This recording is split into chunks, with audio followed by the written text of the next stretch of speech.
2019 में कई प्राकृतिक आपदाओं के बाद एक अंतर्राष्ट्रीय गठबंधन एक जलवायु नियंत्रण प्रणाली के रूप में सैटेलाइट्स का एक नेटवर्क कमीशन करता है, जिसे डच बॉय कहा जाता है, और शुरुआत में इसे अमेरिकी सरकार के नियंत्रण में रखा जाता है। जब डच बॉय शंघाई के ऊपर एक तूफान को निष्क्रिय करता है, तब सीनेट की एक उपसमिति मुख्य वास्तुकार जेक लॉसन, जेरार्ड बटलर को बिना अनुमति के कार्रवाई करने के लिए फटकार लगाती है, सिस्टम को सक्रिय करने और तूफान को निष्क्रिय करने के लिए, और उन्हें उनके भाई मैक्स जिम स्टर्गेस से बदल देती है। इसके बाद डच बॉय को अमेरिकी नियंत्रण से अंतर्राष्ट्रीय समिति को सौंपने की योजना को ढीले सुरक्षा प्रोटोकॉल के कारण निलंबित कर दिया जाता है। 3 साल बाद जब संयुक्त राष्ट्र की एक फील्ड टीम अफगानिस्तान में तैनात होती है, तो वे पृथ्वी के सबसे गर्म रेगिस्तान के बीच एक जमी हुई बस्ती पाते हैं। मखमूद, जो एक भारतीय इंजीनियर है और अंतर्राष्ट्रीय जलवायु अंतरिक्ष स्टेशन ICSS पर काम कर रहा है, अफगानिस्तान सैटेलाइट से डेटा चुराता है।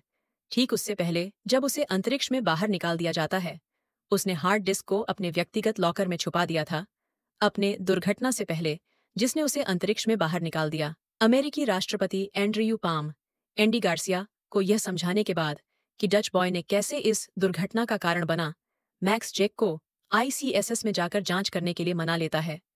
एक और सैटेलाइट हांगकांग में तापमान बढ़ा देता है, जिससे एक फायरनेडो, आग का बवंडर, बन जाता है, जो मैक्स के कॉलेज मित्र चेंग लॉन्ग, डेनियल वू, जो डच बॉय के हांगकांग विभाग के प्रमुख हैं, को लगभग मार ही डालता है। जेक ICSS पर पहुंचता है ताकि उस सैटेलाइट की जांच कर सके जिसने हांगकांग को तबाह किया था, और वह स्टेशन की कमांडर यूटे फासबिंडर, एलेक्जेंड्रा मारिया लारा और उनके क्रू के साथ मिलकर काम करता है।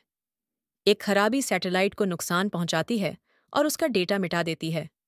धरती पर चेंग को पता चलता है कि उसकी लॉगिन एक्सेस खत्म हो गई है, और वह मैक्स को चेतावनी देता है कि अगर खराबी जारी रही तो एक वैश्विक तबाही, जिसे जियोस्टॉर्म कहा जाता है, हो सकती है। मैक्स को पता चलता है कि 2024 में जियोस्टॉर्म हो सकता है।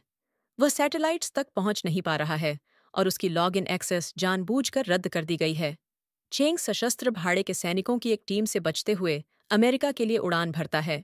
जेक और यूटे ICSS के बाहर उड़ान भरते हैं ताकि उस हार्ड ड्राइव को पुनः प्राप्त कर सकें जो सैटेलाइट इंजीनियर मखमूद के साथ अंतरिक्ष में निकली थी। वे हार्ड ड्राइव को क्रू से छिपाकर रखते हैं क्योंकि उन्हें किसी गद्दार पर शक होता है।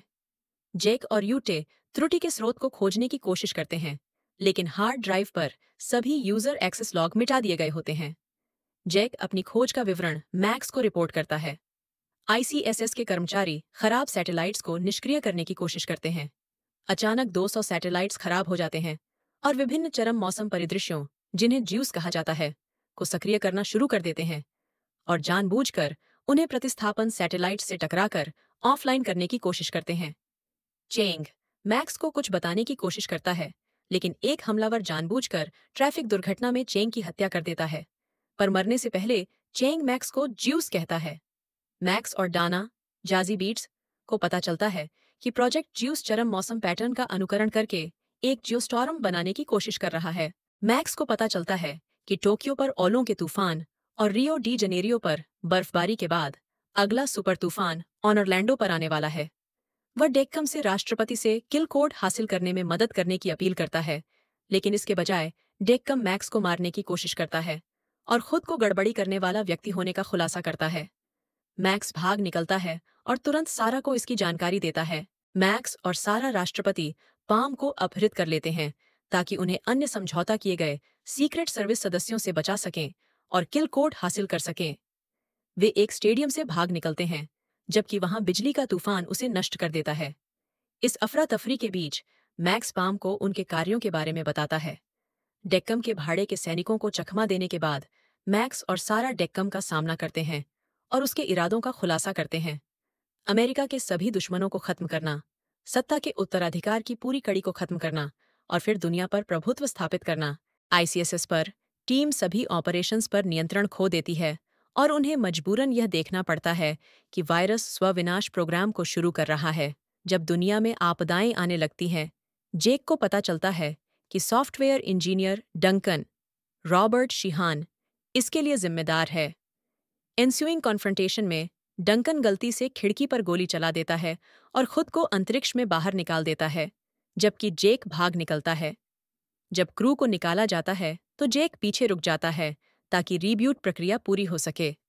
मैक्स और सारा राष्ट्रपति को कैनेडी स्पेस सेंटर ले जाते हैं, जहां उन्हें पता चलता है कि किल कोड स्वविनाश प्रक्रिया को रोक नहीं सकता, भले ही वे जियोस्टॉर्म को टाल दें।